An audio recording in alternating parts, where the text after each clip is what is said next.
네, 안녕하세요. 한 주간도 평안하셨습니까? 오늘도 수요 성경 공부 성경 청론 제27강 사사기 10장 6절에서 21장 25절까지 공부하도록 하겠습니다. 첫째, 사사 입다에 대해서 살펴보도록 하겠습니다. 사사 입다의 이야기는 사사기 10장 6절에서 12장 15절까지 말씀입니다. 이스라엘 백성들은 회개와 하나님의 긍휼을 구하게 됩니다. 야일의 죽음 후 이스라엘은 늘 그래 왔듯이 하나님께 범죄하게 됩니다. 결국 그들은 하나님의 징계를 받게 됩니다. 그 징계로 인해 이스라엘 민족은 여느 때와 다른 모습으로 하나님께 울부짖고 있습니다. 그들의 울부짖음에 대한 하나님의 응답은 무엇이며 이스라엘 민족들이 한 회개 기도에서 얻을 수 있는 교훈을 살펴보도록 하겠습니다.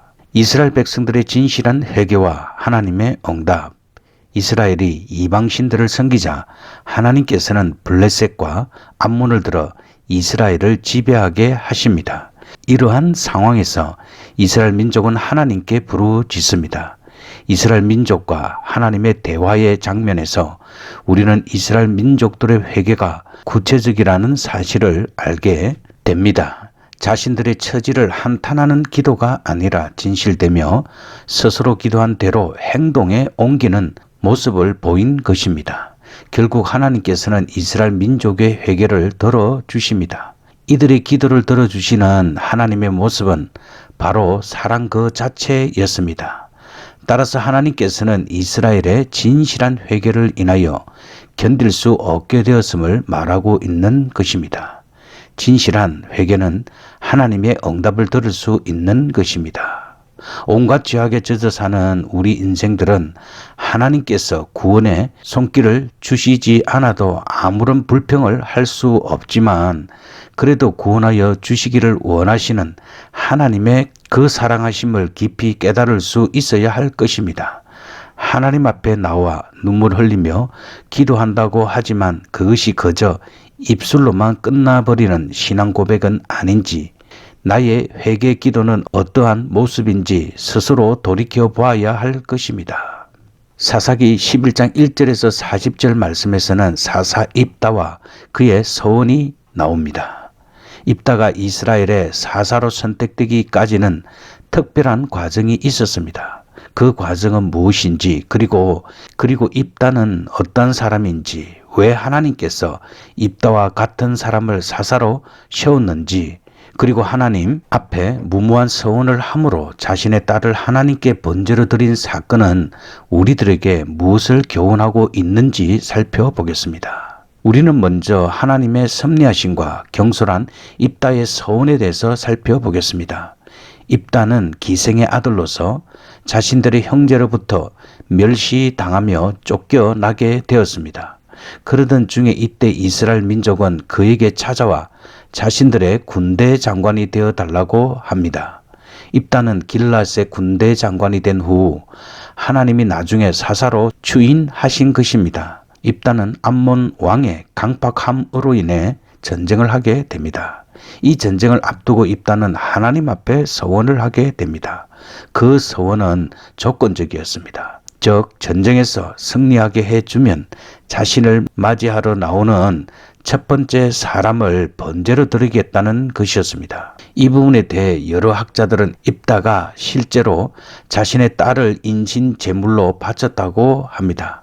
이들의 주장은 번제라는 단어가 의미하는 것과 입다가 이방 사회에서 성장하였기 때문에 그들의 풍습을 따랐을 가능성이 충분히 있을 것이라는 것입니다. 그러나 이것은 희생 번제로 자신의 딸을 드리는 것을 가리키는 것이 아니고 성전에서 봉사하게 됨을 말하고 있는 것이라는 해석이 더 타당합니다.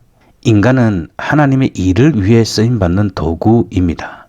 그 사람의 형편과 처지가 어떠하든지 하나님이 쓰시는 도구로 선택되었다면 그는 강해질 수가 있는 것입니다. 그러나 하나님의 일을 할 때 인간의 일시적인 감정이나 경험에서 오는 판단에 따라 일을 결정하거나 쉽게 서원을 해서는 안 된다고 잠언 20장 25절은 말씀하고 있습니다. 그리고 이스라엘 백성은 서로 동족 간의 내전이 일어나게 됩니다. 그 내용은 사사기 12장 1절에서 15절에 나와 있습니다. 암몬 족속과의 전쟁 이후 이스라엘 민족은 내전을 맞이하게 됩니다. 내전을 하게 된 족속들은 어떠한 족속들이며 또한 그 내전을 하게 된 동기들과 그 결과들을 살펴보도록 하겠습니다. 우리는 에브라임 지파의 시기와 십볼레에 대해서 살펴보도록 하겠습니다. 기르앗 족속이 암몬과의 전쟁에서 승리하고 돌아오자 에브라임이 입다에게 몰려가 불평을 하게 됩니다. 결국 길르앗과 에브라임은 서로 싸우게 됩니다. 이것은 에브라임의 시기에서 나오게 된 결과입니다. 이 전쟁에서 에브라임 족속 4만 2천 명이 죽게 되는데 그 배경은 요단 나루트에서 시작됩니다. 이곳에서 십볼레 즉 시냇물이라는 단어를 발음하게 하여 십볼레라고 하면 모두 죽이게 됩니다. 왜냐하면 에브라임의 발음은 십볼레를 할 수 없었기 때문입니다. 당시에 요단의 동편과 서편의 사람들은 서에 대한 발음들이 달랐는데 서쪽에 살고 있는 사람들은 이것은 스라고 발음하였습니다. 당연히 서쪽에 살고 있는 에브라임 사람들은 스라고 발음할 수밖에 없었던 것입니다. 에브라임 지파가 보여준 시기와 질투는 결국 내전을 일으키는 불상사를 낳게 되었습니다. 이것은 인간이라면 누구나 가지고 있는 것입니다. 그러나 지극히 낮아지신 주님의 모습을 우리는 기억해야 할 것입니다. 우리의 마음에 있는 시기와 질투를 성령의 능력으로 깨끗이 씻어버려야 할 것입니다. 인간의 적나라한 죄악을 구체적이고 진실되게 하나님께 아뢰었던 이스라엘 민족은 또다시 하나님의 사랑을 받게 되었습니다. 입다를 통하여 이스라엘을 구원하신 하나님은 오늘도 우리에게 구원의 손길을 내미십니다. 입다의 성급한 소원은 자신의 딸을 자신의 의지와 상관없이 성전에 봉사할 제물로 드려야 하는 잘못을 범하고 맙니다. 이것은 매사에 경솔한 행동을 해서는 안 된다는 교훈을 주고 있는 것입니다. 그 유명한 나세린 삼손의 출생은 사사기 13장에서 시작되고 있습니다. 사사기 13장부터는 이스라엘의 단 지파를 중심으로 활약한 삼손의 활동을 그리고 있습니다. 삼손은 나실인으로 구별된 삶을 살아야 했으나 그렇지 못했습니다. 이스라엘은 40년 동안이나 블레셋의 압제에 있었으나 회개하지 아니하였습니다.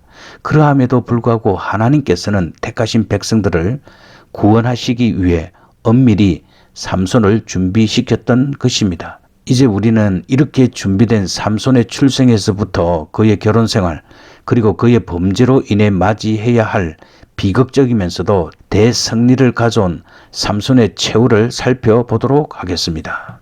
나실인 삼손의 출생. 삼손은 여호와를 믿는 경건한 가정에서 태어났습니다. 그의 출생은 나기 전부터 특별하였습니다. 태어나기 전에 보여지는 그와 관련된 사건들과 그리고 그 사건을 통하여 얻을 수 있는 교훈과 삼손은 나실인으로 구별되어졌는데 나실인은 어떠한 사람이며 그들이 지켜야 할 것은 무엇인지 살펴보겠습니다. 삼손의 출생은 다른 사사들과는 다른 모습을 보였습니다. 마노아의 아내는 여호와의 사자로부터 장차 태어날 아이가 이스라엘을 구원할 사람이라는 예고를 받게 됩니다. 삼손은 나면서부터 구별된 사람임을 보여주고 있는 것입니다. 한편 아내의 말을 들은 마노아는 하나님께 기도합니다. 그것은 앞으로 태어날 아기에게 어떻게 행하여야 할지를 하나님께 간구하고 있는 것입니다. 마노아의 이러한 기도는 곧바로 응답이 되어졌습니다. 이것은 평소에 그의 생활이 기도로 일괄된 생활이었음을 말하고 있는 것입니다. 삼손은 이러한 가정에서 성별된 나실인의 자격으로 출생하였습니다. 나실인이 지켜야 할 규례로는 포도나무의 소상과 독주를 금하고 머리를 깎지 말며 시체를 가까이 하지 말아야 한다는 것입니다. 참고 성경 구절은 민수기 6장 1절에서 6절 말씀입니다. 이러한 신분으로 출생한 삼손은 성장하자 하나님께서 이스라엘 사사로 부르십니다. 삼손의 출생도 특이하였지만 그의 성장 과정도 하나님의 인도하신 가운데 진행되고 있었던 것을 볼 수 있습니다. 삼손은 복된 가정에서 태어났습니다. 삼손은 태어나기 전부터 이스라엘의 사사가 될 것을 선택받았습니다. 예견된 출생과 주님의 말씀으로 양육되어지는 과정은 하나님의 크나큰 사랑 가운데 이루어지고 있었던 것임을 알 수 있습니다. 주의 교훈과 교양으로 양육되어지는 가정이 복된 가정인 것입니다. 그러나 사사 삼손은 나실인으로 태어났지만 이방 블레셋 여인과 결혼하려고 합니다.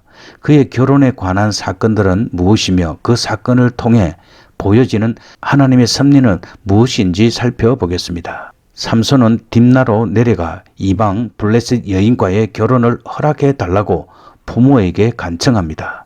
결혼한 후 하객들에게 수수께끼를 내게 됩니다. 그러나 블레셋 사람들이 그 수수께끼를 부정한 방법으로 풀게 되었음을 알고 블레셋인을 죽이고 약속을 이행하였습니다.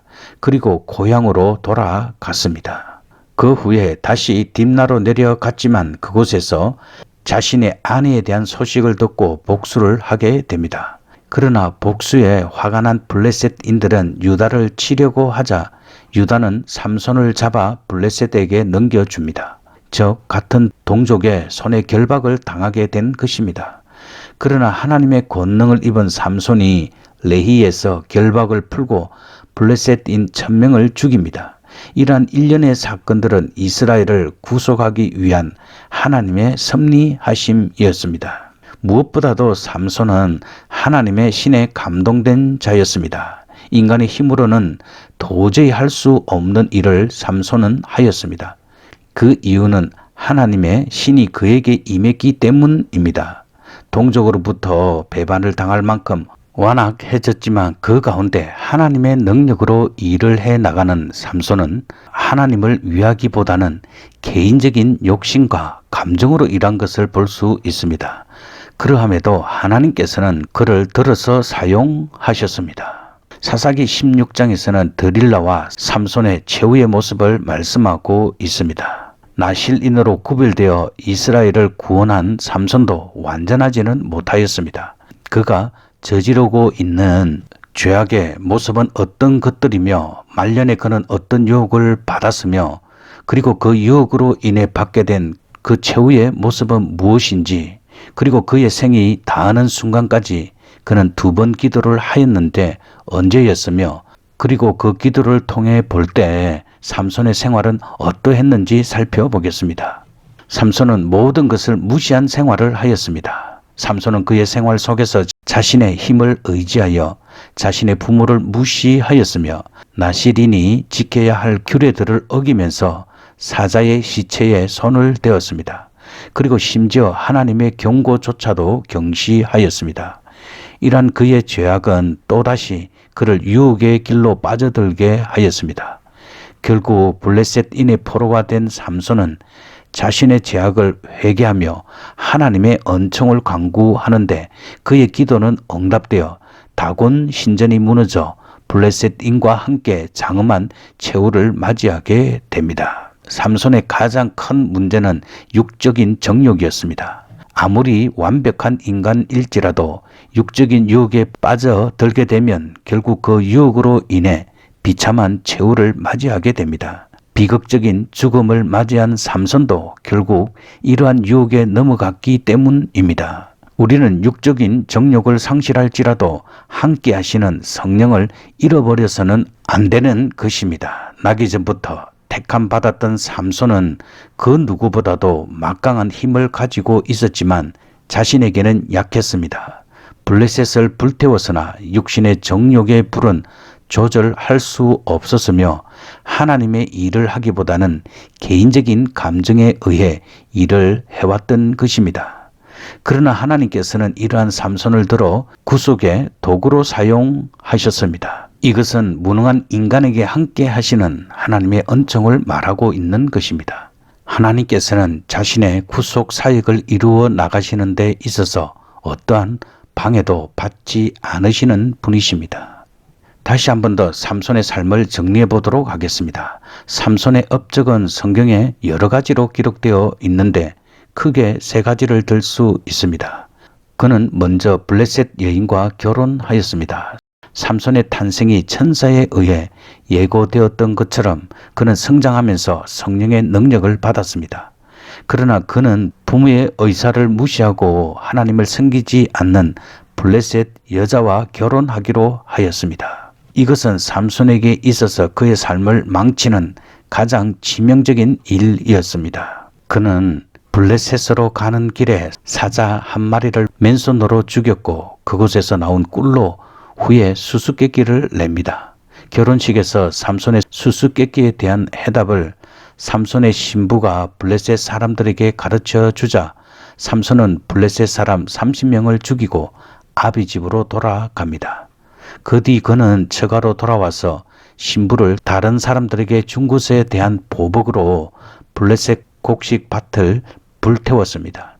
결국 하나님께서는 하나님을 성실하게 섬기지 않는 삼손을 통해 블레셋으로부터 이스라엘을 구원하실 계획을 세우셨던 것입니다.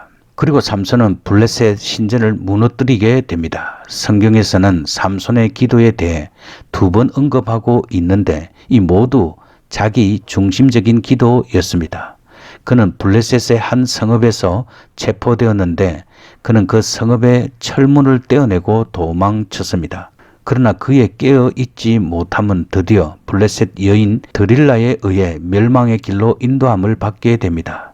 그는 자신의 그 힘의 근원이었던 머리카락을 잘리움으로써 블레셋인들에게 사로잡혀 2눈을 빼앗기고 잡혀가 옥중에서 맷돌을 돌리게 되었습니다. 그러나 그의 여러 차례 걸친 실수와 영적인 태만함에도 불구하고 하나님께서는 그의 최후의 기도를 들으셨고 다곤 신전을 무너뜨릴 수 있는 힘을 주셨으며 삼손은 이곳에서도 그의 최후를 맞이하게 되었습니다. 그리고 삼손을 통해 얻을 수 있는 교훈에 대해서 살펴보겠습니다. 먼저 하나님의 선택함을 받은 자의 자세에 대해서 살펴보겠습니다. 삼손은 그가 태어나기 이전에 하나님의 사자로부터 수태고지를 받았던 성경에 몇 안 되는 사람이었습니다. 즉 택함을 받은 사람이었던 것입니다.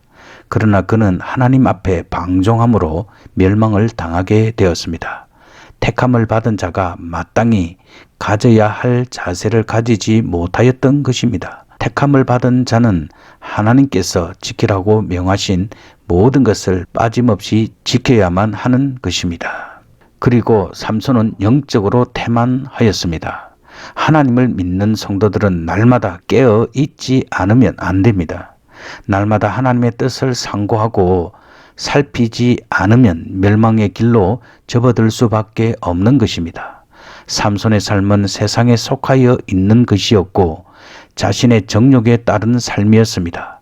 그의 영적인 태만함은 급기야 한 여인의 꼬임에 빠져 멸망의 길을 자초하는 결과를 낳았습니다. 성도들의 삶에는 드릴라의 꼬임과 같은 함정이 도처에 있습니다. 이러한 함정에 빠져들었을 때 멸망할 수밖에 없는 것입니다. 자신의 욕심과 정욕을 십자가에 못 박고 정말 사심 없는 마음으로 하나님을 바라보는 자세가 필요한 것입니다. 사사기 17장에서 21장에서는 사사시대의 암흑기인 혼란에 대해서 말씀하고 있습니다. 사사시대의 암흑기는 이스라엘의 영적 상태를 잘 묘사하고 있는 시기입니다.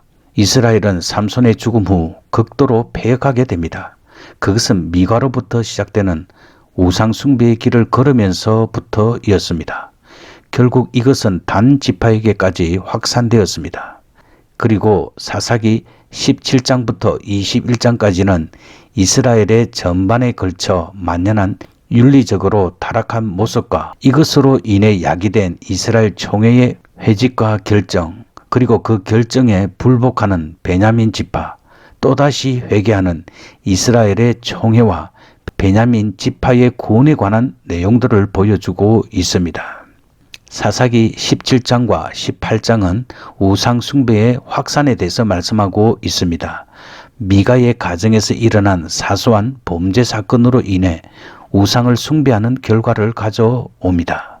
미가의 집에 신상을 만들게 되는 경위는 어떠하였으며, 그리고 미가의 집안에 제사장이 된 레위 소년을 통해 우리는 무엇을 보아야 되며, 또한 단 자손은 미가의 집에서 신상과 제사장을 탈취하여 가는데 이러한 단의 행동은 어떠한 결과를 초래하였는지 살펴보겠습니다. 미가의 집안에 신상이 생기게 된 것은 후에 우상 숭배의 온상지 역할을 하였습니다. 이 신상이 만들어지게 된 경위는 미가가 자신의 어머니의 돈을 훔친 데부터 발단되고 있습니다. 이것은 미가의 어머니로 하여금 신상을 만들게 하였으며, 미가로 하여금 드라빔을 만들고 자신의 아들로 하여금 제사장직을 맡게 하였습니다. 그러나 후에 레위인과의 계약 조건으로 미가는 레위인을 제사장으로 삼게 됩니다. 이는 종교적으로 사회 전체가 타락했음을 말하고 있는 것입니다. 특히 하나님만 섬기도록 구별된 레위인조차도 신앙 양심을 버리고 말았던 것입니다. 한편 단 지파는 라이스 정복을 위해 미가의 신상을 훔치고 심지어 레위 제사장까지도 데려갑니다. 단 지파의 이러한 행동은 결국 하나님 앞에서 범죄하는 모습으로 변하게 됩니다. 이것은 하나님 중심주의를 버리고 자기 중심주의로 사는 모습을 극렬하게 보여주고 있는 것입니다. 미가는 우상을 숭배하게 됨으로써 돈에 굶주린 한 레위인을 제사장으로 삼게 되며, 단 지파는 자기 중심적인 생각으로 인해 죄악의 길로 들어서게 됩니다. 이러한 모든 것은 하나님 중심이 아니라 자기 중심일 때 나타나는 현상들입니다. 오늘날 자기 중심적으로 살아가는 사람들에게 경종을 울리는 부분입니다. 자신의 유익을 위해서 교회를 이용하고 있는 어리석은 사람은 결국 자신의 유익을 위해 우상을 숭배하게 되는 것입니다. 특별히 사사기 19장 1절에서 30절 말씀에서는 이스라엘 백성들의 윤리적 타락상에 대해서 말씀하고 있습니다. 이스라엘은 종교적으로 뿐만 아니라 윤리적으로도 타락하였던 것을 볼 수 있습니다.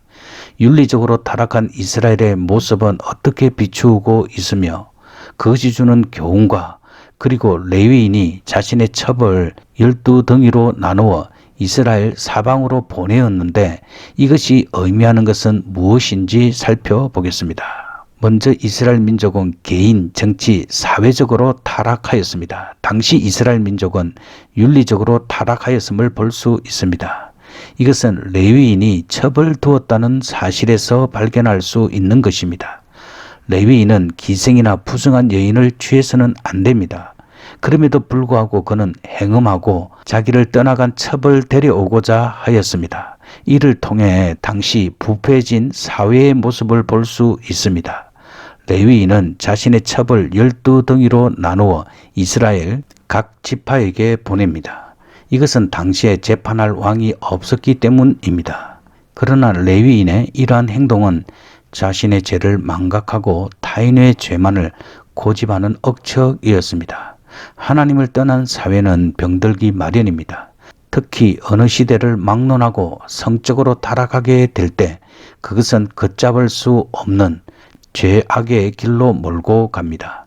자신의 목숨을 유지하려고 첩을 내어준 것은 극한적인 이기주의의 발상에서 나온 것이라 할 수 있습니다.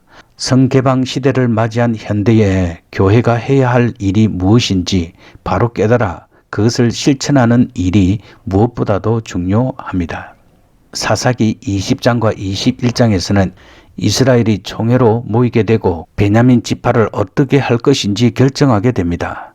이스라엘 총회가 열리게 된 배경과 그리고 총회의 결정은 어떻게 내려졌으며 그 결정에 대해 베냐민 지파는 어떠한 반응을 보였으며 이로 인해 결국 이스라엘은 동족 상잔의 비극을 맞이하게 됩니다. 베냐민 지파와의 전쟁은 어떻게 진행되어 갔으며 그리고 베냐민 지파를 구원하기 위하여 취한 행동은 무엇인지 살펴보겠습니다. 이스라엘 백성들은 총회로 모이게 되었고 회개하게 됩니다. 이스라엘 총회가 열리게 된 동기는 기브아 거민의 만행으로 인해 미스바에 모여 그 문제를 결정하기 위해서였습니다. 따라서 이스라엘 지파는 베냐민 지파에 기브아 비류들을 처형할 수 있도록 내어달라고 요구합니다. 그러나 베냐민 지파는 이스라엘 지파의 요구를 거절하여 오히려 그들과 싸울 준비를 하게 됩니다. 결국 이들은 3차에 걸쳐 전쟁을 하게 되는데 베냐민 지파는 제3차 전쟁으로 인해 600명의 남자만이 남게 되는 처참한 패배를 당하고 맙니다. 이러한 상황에 처하게 되자 이스라엘 총회는 베냐민 종족을 보존하기 위한 자구책을 찾게 됩니다. 그들은 하나님께 회개하며 제사를 드리고 난 후 그 자구책으로 베냐민 생존자를 위해서 결혼을 논의하였습니다. 그리고 사사기의 결론적인 말씀인 이스라엘 백성들은 각기 자기 속이는 대로 행하였습니다. 이스라엘 총회는 하나님의 뜻을 먼저 헤아리기보다는 자신들의 감정에 의해 편파적인 결정을 내리게 되었습니다. 이것은 여호와 하나님을 믿는 신앙의 모습이기보다는 감정에 사로잡힌 어리석은 모습인 것입니다. 하나님께서는 죄를 지은 이스라엘 백성들 모두에게 죄의 대가를 지불하십니다. 아무리 모든 일이 잘 해결되었을지라도 그것이 하나님의 뜻에 의한 것이 아니라면 정당하다고 할 수가 없는 것입니다. 삼손의 죽음 이후 이스라엘 민족은 반복되는 죄악과 끊임없는 하나님의 사랑 속에서도 종교적, 윤리적으로 타락한 모습을 보이며 사사시대의 암흑기를 맞이하게 됩니다. 우상 숭배와 성적 타락은 이스라엘 전체의 동족 상잔의 비극을 초래하게 됩니다. 그러나 이것은 회개하고 하나님께로 돌아오기를 원하시는 하나님의 섭리하심임을 이스라엘 민족은 깨닫지 못하였습니다. 그리고 우리는 마지막으로 사사기의 결론인 사사기 21장 25절의 말씀을 우리 가슴 속에 새기며 살아야 합니다. 그 말씀은 다음과 같습니다. 그때에 이스라엘 백성의 왕이 없으므로 사람이 각각 그 소견에 옳은 대로 행하였더라. 우리는 왕이신 예수 그리스도를 모시고 살아가는 사람입니다. 따라서 우리 소견에 옳은 대로 행하는 사람이 아니라 예수 그리스도의 말씀에 순종하며 예수 그리스도를 믿는 믿음으로 살아야 합니다. 네, 오늘도 성경 공부하느라 수고 많이 하셨습니다. 이제 기도하도록 하겠습니다. 하나님 아버지, 오늘 사사기 말씀을 통하여서 이스라엘 백성들은 특별히 그들이 징계받았을 때 다른 모습으로 하나님 앞에 울부짖으며 하나님께 회개하게 됩니다. 하나님, 우리의 삶 속에서도 진실한 회개와 하나님 앞에 긍휼과 자비를 구할 수 있는 우리의 삶이 될 수 있도록 주님께서 인도해 주시옵소서. 우리가 진실한 마음으로 하나님을 사랑하는 마음으로 하나님께 우리의 삶을 맡기며 부르짖으며 하나님께서 인도하시는 삶을 살아갈 수 있도록 주께서 도와주시옵소서. 따라서 우리의 입술로만 고백하는 회개가 아니라 진실한 마음으로 하나님을 향해 전심으로 돌아올 수 있는 저희들이 될 수 있도록 주께서 인도해 주시옵소서. 특별히 입다는 훌륭한 사사였습니다. 그럼에도 불구하고 그는 하나님 앞에 경솔하게 서원함으로 그 딸의 불행을 자초하게 되었습니다. 하나님 아버지, 우리가 우리의 기분에 따라서 하나님 앞에 성급하게 어떤 일을 결단하거나 또 어떤 일을 하겠다고 말하는 실수를 범하지 않도록 주께서 우리의 삶을 인도해 주시옵소서. 우리 자신이 얼마나 연약하고 우리의 감정에 휘둘릴 때가 많았음을 다시 한번 하나님 앞에 회개합니다. 하나님, 우리들을 더욱 영적으로 강건하게 해 주셔서 주님 앞에 좀 더 단단한 신앙이 될 수 있도록 주께서 도와주시옵소서. 하나님, 이스라엘 백성들은 동족 상잔의 비극이 일어난 사건은 단순한 발음의 문제에서 시작되었음을 오늘 사사기 말씀을 통하여서 공부하였습니다. 하나님, 우리와 조금 다른 일 때문에 사랑 관계를 거르치고 미워하는 모습이 우리 속에 있음을 고백합니다. 하나님, 우리 마음속에 있는 시기와 질투를 하나님의 성령의 능력을 힘입어 이겨나갈 수 있도록 주님께서 축복해 주시옵소서. 하나님, 그리고 무엇보다도 삼손의 삶을 통하여서 그는 선택받은 사람이었지만 육신의 정욕에 빠지고 이방 여인과 결혼하면서 그는 하나님의 사람으로 살기보다는 자기중심적인 삶을 살게 되었고, 그리하여서 자신이 스스로 불행한 것을 자초한 것을 볼 수 있습니다. 하나님, 우리도 삼손과 같은 실수를 범하지 않도록 주님께서 도와주시옵소서. 우리가 하나님의 자녀로 구별되어졌습니다. 하나님, 세상 사람들과는 다른 구별된 삶을 살아갈 수 있도록 도와주시고, 육신의 정욕과 안목의 정욕과 이 세상 자랑을 이겨나갈 수 있도록 주께서 인도해 주시옵소서. 하나님, 사사기의 마지막 결론은 우리가 늘 마음에 새겨야 할 말씀입니다. 우리가 우리 소견에 옳은 대로 행하지 않고 하나님 보시기에 기뻐하시고 온전한 삶을 살아갈 수 있도록 주께서 도와주시옵소서. 세상을 이기기를 기도하며 영적으로 깨어서 살아갈 수 있는 우리들의 삶이 될 수 있도록 주님께서 인도해 주시옵소서. 감사드리며 예수님이 귀하신 이름으로 기도드립니다. 아멘. 네, 오늘도 성경 공부하느라 수고 많이 하셨습니다. 또 다음 주에 공부하도록 하겠습니다. 샬롬.